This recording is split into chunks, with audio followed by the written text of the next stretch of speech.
यूं ही नहीं कहते हारे का सहारा, बाबा खाटू श्याम हमारा।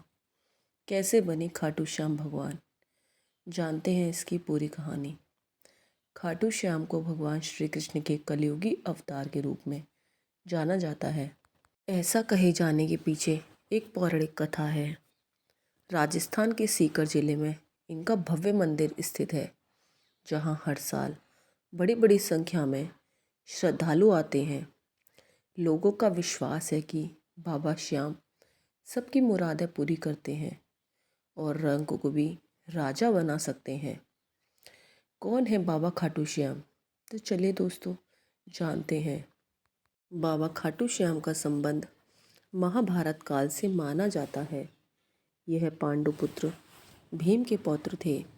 ऐसी कथा है कि खाटू श्याम की अपार शक्ति और क्षमता से प्रभावित होकर श्री कृष्ण ने इन्हें कलयुग में अपने नाम से पूजे जाने का वरदान दिया था। खाटू श्याम की कथा लाक्षा ग्रह की घटना में प्राण बचाकर वन वन भटकते पांडवों की मुलाकात हिंडिमा नाम की राक्षसी से हुई। यह भीम को पति के रूप में प्राप्त करना चाहती थी।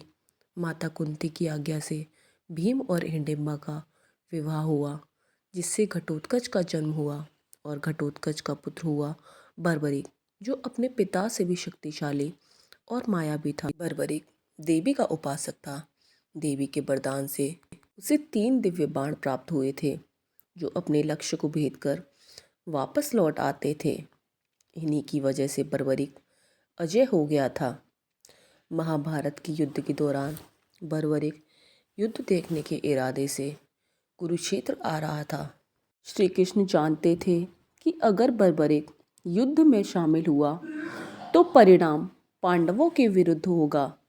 बर्बरिक को रोकने के लिए श्री कृष्ण गरीब ब्राह्मण का भेष बनाकर बर्बरिक के सामने आए और अनजान बनते हुए श्री कृष्ण ने बर्बरिक से पूछा कि तुम कौन हो और कुरुक्षेत्र क्यों जा रहे हो।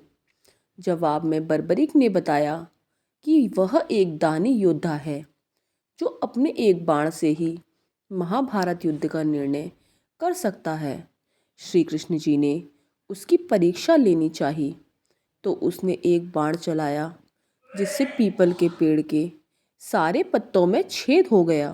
एक पत्ता श्री कृष्ण के पैर के नीचे था, इसलिए बाण पैर के ऊपर ठहर गया। श्री कृष्ण बर्बरिक की क्षमता से हैरान थे और उसे किसी भी तरह युद्ध में भाग लेने से रोकना चाहते थे। इसके लिए श्री कृष्ण ने बर्बरिक से कहा कि तुम तो बड़े पराक्रमी हो और मुझ गरीब को कुछ दान नहीं दोगे। बर्बरिक ने जब दान मांगने के लिए कहा तो श्री कृष्ण ने बर्बरिक से उसका शीश मांग लिया।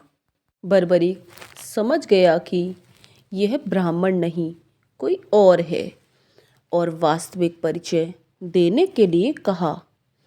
तो श्री कृष्ण ने अपना वास्तविक परिचय दिया, तो बर्बरिक ने खुशी खुशी शीश को दान देना स्वीकार कर लिया।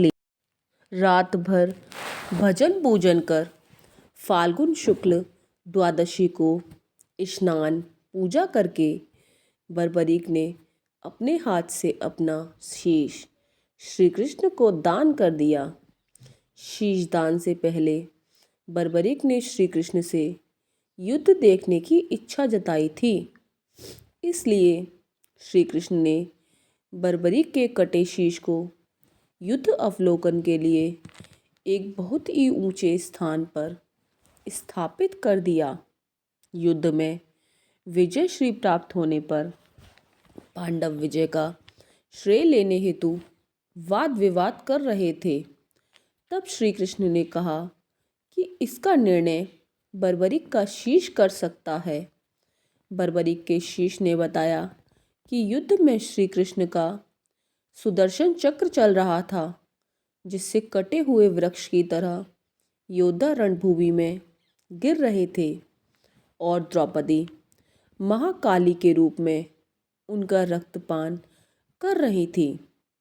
श्री कृष्ण ने प्रसन्न होकर बर्बरी के उस कटे सिर को वरदान दिया कि कलयुग में तुम मेरे श्याम नाम से पूजित होगे और तुम्हारे स्मरण मात्र से ही भक्तों का कल्याण होगा और धर्म, अर्थ, काम, मोक्ष की प्राप्ति होगी। स्वप्न दर्शन उपरांत बाबा श्याम खाटू धाम में स्थित श्याम कुंड से प्रकट हुए थे। श्री कृष्ण विराट शालिग्राम के रूप में संवत 1777 से खाटू श्याम जी के मंदिर में स्थित होकर भक्तों की सभी मनोकामनाएं पूरी कर रहे हैं। तो दोस्तों, ऐसे हुआ खाटू श्याम का जन्म और ऐसे बने खाटू श्याम बाबा भगवान। तो कैसी लगी आपको हमारी ये कहानी, हमें कमेंट बॉक्स में ज़रूर बताएं और हमारे चैनल को लाइक एंड सब्सक्राइब करना ना भूलें। नमस्कार दोस्तों, राधे राधे, धन्यवाद।